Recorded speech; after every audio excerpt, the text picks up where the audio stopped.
And my story begins when I was a junior in college. I was 21 years old, and I was dating my boyfriend at the time, and I found that I was pregnant, and I felt confused and trapped at what my choices were.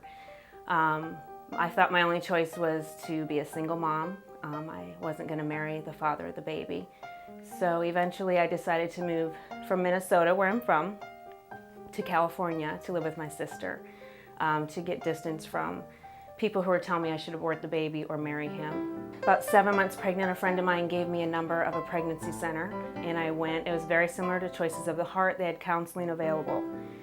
So I chose open adoption, and I had extensive counseling to make sure that this is what I needed to do for her.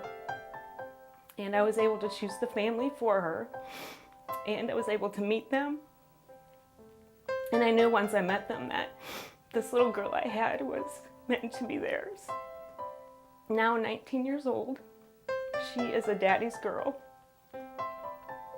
And I've been blessed to be able to see her throughout the years. She knows who I am. She knows I love her. She is loved by 2 parents and has 2 younger brothers.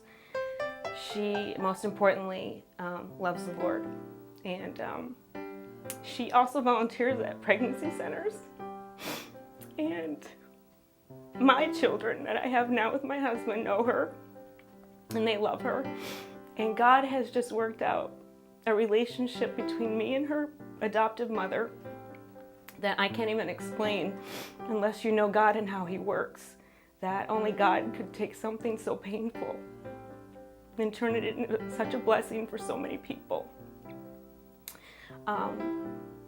She changed my life. She is what God used to bring me back to Him.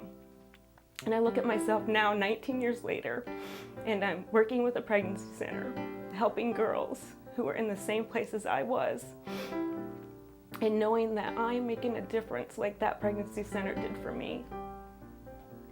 And just holding on to how faithful our God is, and that if we don't help these girls and save these babies, that there isn't anyone else who will do it.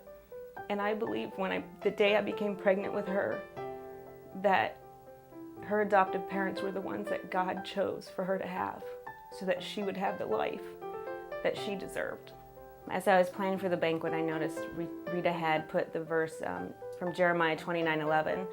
For I know the plans I have for you, declares the Lord, plans to prosper you and not to harm you, plans to give you a hope and a future. And as I saw that verse, I remembered when she was 16, I sent her a charm bracelet that had that scripture on it. And I just know that God was in this, and He has plans for her, just as He has plans for me. And just know that God has a plan for you.